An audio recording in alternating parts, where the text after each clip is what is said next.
all for coming out today. Next Gen Climate is joining our partners across the country to call for Senate Republicans to protect our climate by moving forward with Judge Merrick Garland's nomination to the Supreme Court. We believe, as do millions of Americans, that it is time for Republican senators to end their obstruction and hold hearings and an up or down vote on Judge Garland's nomination. Over the weekend, we helped host 49 events in 3 states calling on Republicans to do their jobs. And we're here on the steps of the Supreme Court because we believe it's time they finally listened. With so many key decisions at stake, it is clear that we need to move forward today. Joining me today are Senator Schatz, Senator Heinrich, Senator Markey, Senator Boxer, Van Jones, Tiernan Sittenfield, and Nancy Leeds. So thank you, and I'll hand over to them now. Thank you. Good morning. It has been over a month now since the President sent a qualified nominee to the Supreme Court to the United States Senate, and Senate Republicans are continuing to refuse to even hold a hearing on Chief Judge Garland's nomination. This is without precedent, and it is reckless. This is among our most important constitutional responsibilities, but Republicans continue to refuse to even do their job. The court's business cannot stop while we sort out our politics. The court is already hearing cases and making decisions. From immigration to health care, the Supreme Court will make key rulings on some of the biggest issues that we face. And there are cases currently before the court that will have a big impact on the environment and the commitments that we've made on climate change. American leadership in the international arena on climate is still essential, and the world cannot wait while we have a tie vote at the United States Supreme Court. We're not attempting to predetermine the outcome of these cases, although we feel strongly that the law is on our side. This is about the Senate simply doing its job and ensuring a functioning court. A fully functioning Supreme Court is what our Constitution calls for, and it's what the American people expect. Any senator who finds Merrick Garland objectionable is free to vote no, but to refuse to even hear from him is a plain violation of our advice and consent responsibility under the Constitution. It's time for Senate Republicans to end the political games, fulfill their constitutional duty, and do their job. Thank you.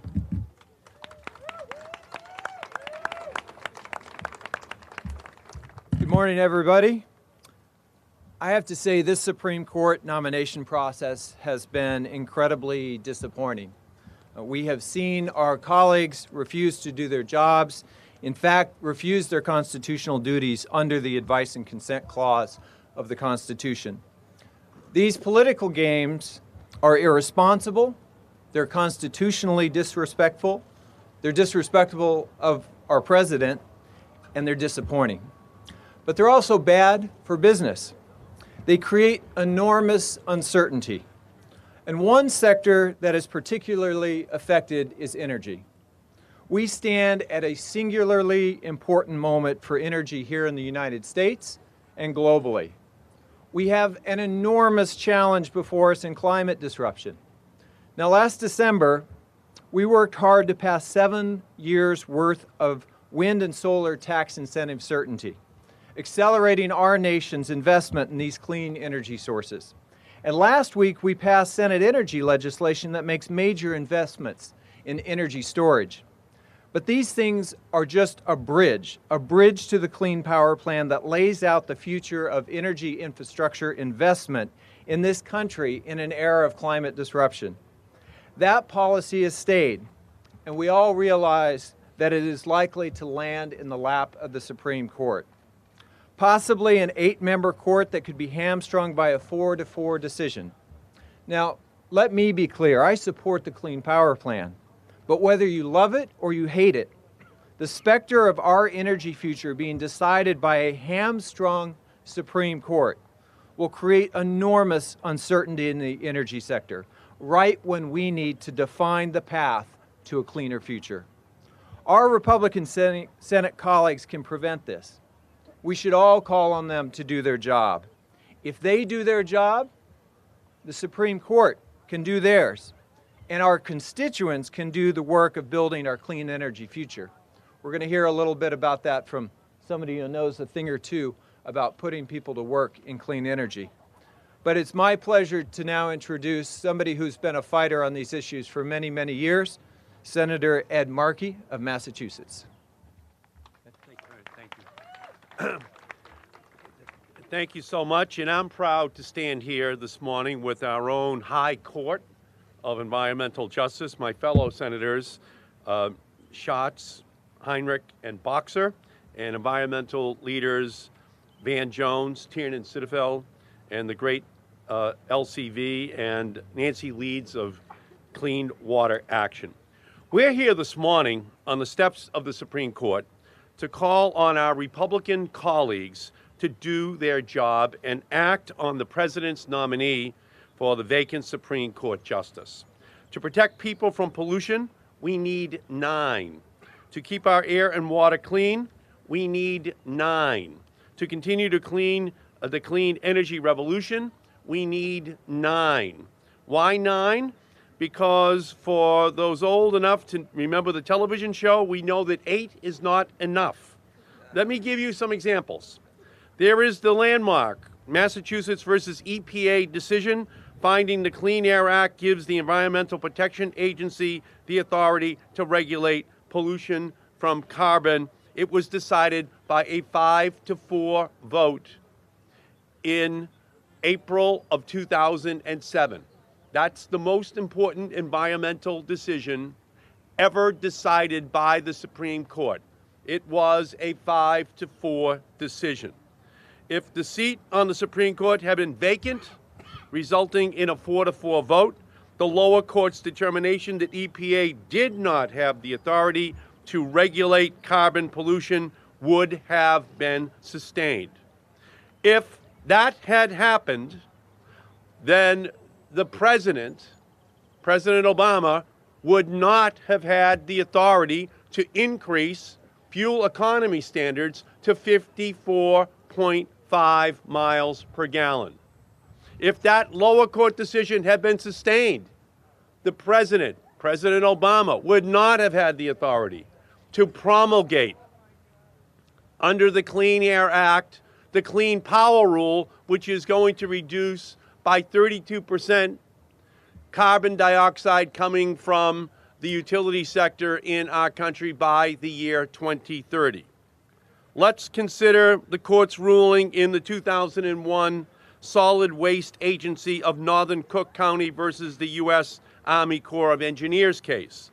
This decision narrowed the scope of, quote, waters of the United States in the Clean Water Act, leaving the protections for wetlands and other smaller water bodies in doubt. It was decided by a 5-4 vote. If a seat on the Supreme Court had been vacant, resulting in a 4-4 vote, the lower court's ruling would have stood, and important protections for a broad range of water bodies would still be in place. Think about the effect of such a decision on clean water in the country in the last decade. And look at Bush versus Gore, the 2000 decision that stopped Florida's vote recount in the 2000 presidential election. Bush versus Gore was decided by a 5-4 vote.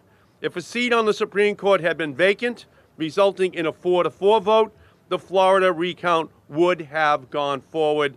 Al Gore might have become president, not George W. Bush. Think about what that would have meant for the course of the history of environmental protection in our nation and the planet. Decisions on Bush versus Gore, the Clean Water Act, and the Clean Air Act explain why just one vacancy on this Supreme Court has such enormous impact and why the stakes are so high. We simply cannot afford to have a vacancy on the Supreme Court.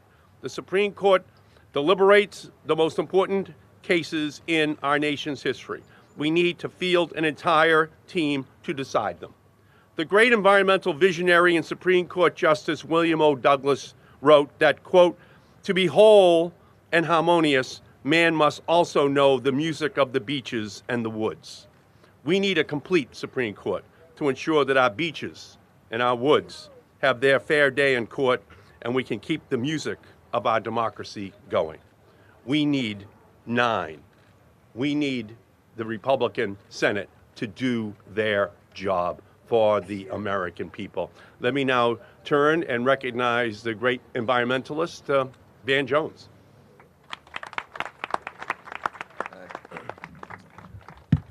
Good morning. First of all, I want to thank the people who put up these speakers so you can hear our voices. They did their job. I want to thank the people who printed up this sign and brought it over here, set this up. They did their job. I want to thank those of you who are squatting down here. Your knees are hurting. You're getting scraped up. Why? Because you're doing your job. I want to thank the senators who are here begging for the opportunity to do their job. Everybody in the sound of my voice knows what it means to do your job. And you know how annoying it is when you're trying to do your job and somebody's keeping you from doing it. Those are people you would like to see fired or disciplined or demoted or something. But you just want them to let you do your job.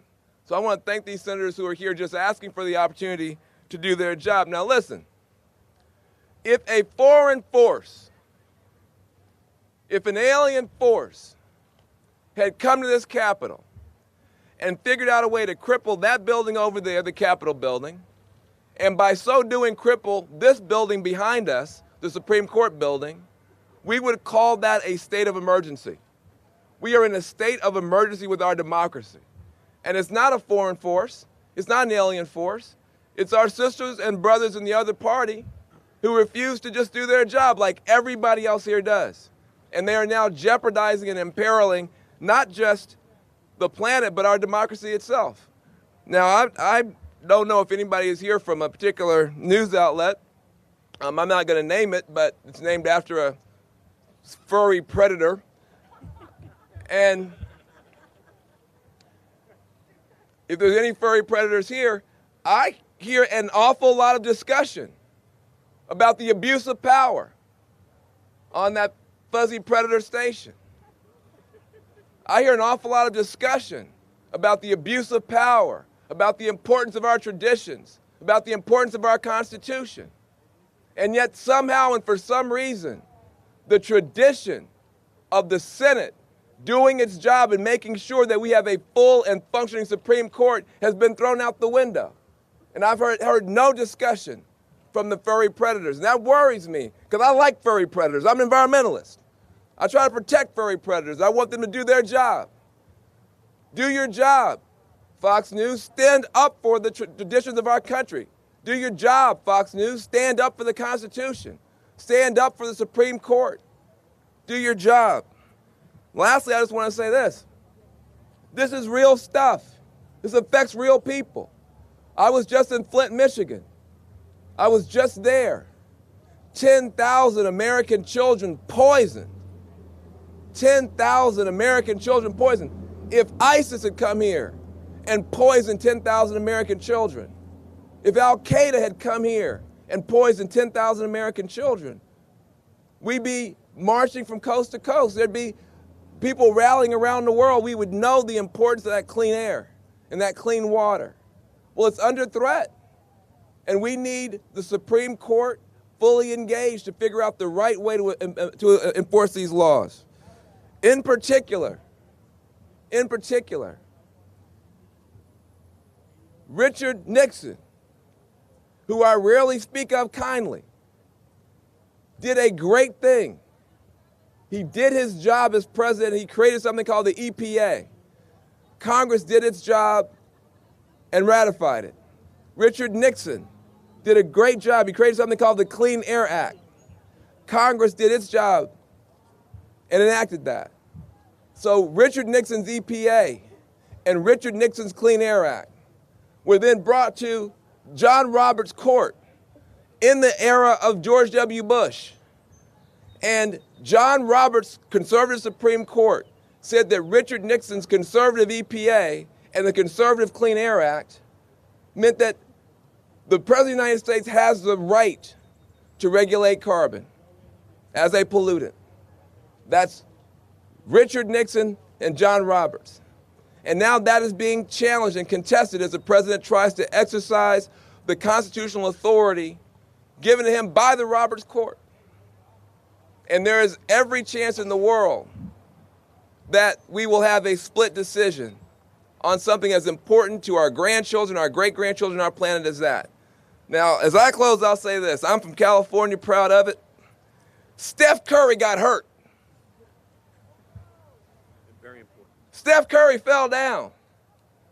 And everybody in California got nervous. Why?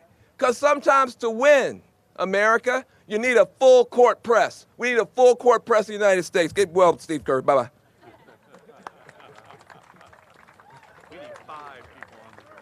Thank you, Van. Hi, I'm Tiernan Sittenfeld. I'm the Senior Vice President for Government Affairs with the League of Conservation Voters. It's really an honor to be here today with Senators Heinrich, Markey, and Schatz, and Senator Boxer, who is on her way, and also with my fabulous colleagues Van and Andrea and Nancy, as we call on the Senate Republican leadership to do its job. We have just come off of the best few months ever in the fight against climate change.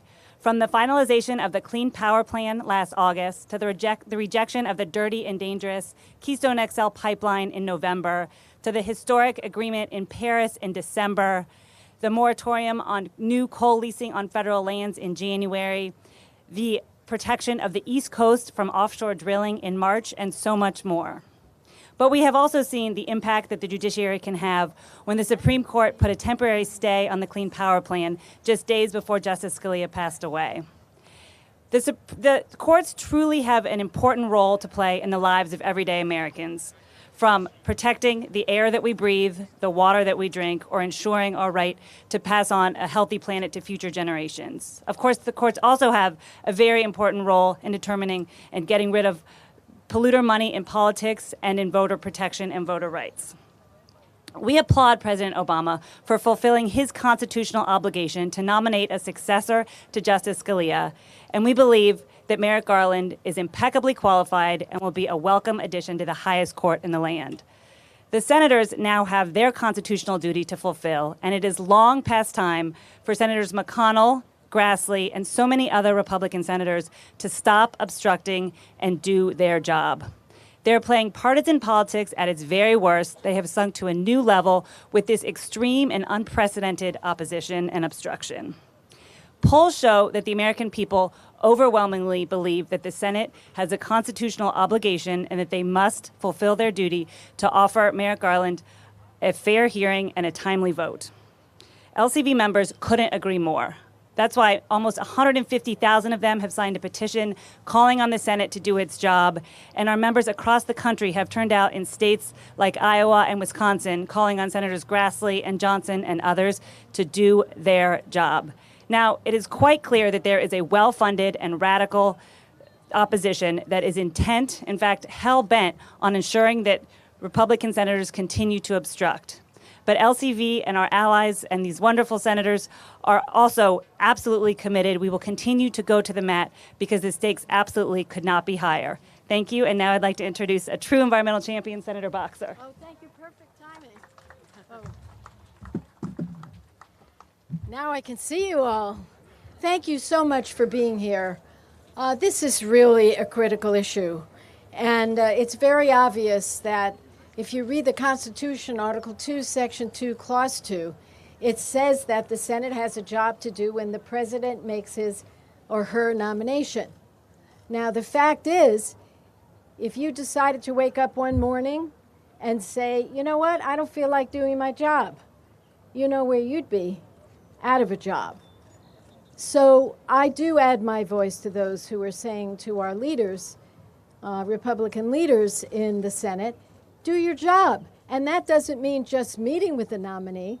It means holding hearings on the nominee and voting him up or down at a committee, up or down on the floor. Well, I'm going to just briefly talk about some of these environmental issues that I carry in my heart. Let's look at the air we breathe. You can't see it, but you can feel it right here. In 2007, in Massachusetts versus Environmental Protection Agency, the Supreme Court ruled that EPA can regulate carbon pollution under the Clean Air Act. This was a monumental decision because getting rid of the carbon is going to save our planet. That was a 5-4 decision. Had the court deadlocked at 4-4, we would be in worse trouble than we're in today. We are making progress. It's because of that decision right here, 5-4, that means that, in fact, carbon pollution is covered under the definition of pollution that's in the Clean Air Act. Or you can look at the Alaska Department of Environmental Quality versus EPA, where in 2004, the court held that EPA has the authority to determine the best available control technology to prevent pollution. If they had deadlocked out of 4-4, you'd have some areas that have filthy, dirty air. What about the water we drink? We're all focused on that as we see the crisis in Flint, Michigan. In Entergy Corp versus Riverkeeper, the court upheld the Clean Water Act regulations issued by the EPA to set national performance standards for industrial water uses at certain existing power plants. Again, a 5-4 majority. Now, if you look at what it says right on the top of this magnificent structure, it says equal justice under law. Equal justice under law. How is it equal if different areas in the country have no basic standards for clean air, for clean water, for safe drinking water? That is not justice for our people. So what's at stake here is not just some discussion we're going to have at a cocktail party or a salon or with radio talk show hosts. We have one great one behind us. The fact of the matter is, it's real stuff to people. It's the quality of the air, the quality of the water, the quality of the drinking water. 5-4 decisions on all of these things. 4-4 deadlock, people in some parts of the country would be suffering from worse problems, asthma, and all the lead in water and all the things we know harm our families.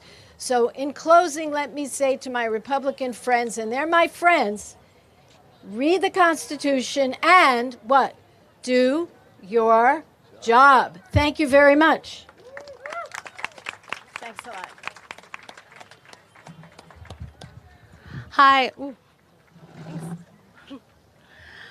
Hi, I'm Nancy Lees with Clean Water Action. It's such an honor to be here with these great environmental champions in the Senate, with Van Jones and our colleagues at LCV and NextGen. You know, Clean Water Action believes that it's essential for democracy to work for everybody to participate, and that's why this year we'll mobilize over 1 million voters who care about clean water to participate in elections. But no matter the outcome of those elections, all of us expect the leaders that we send to Washington to do our jobs, to do their jobs, excuse me.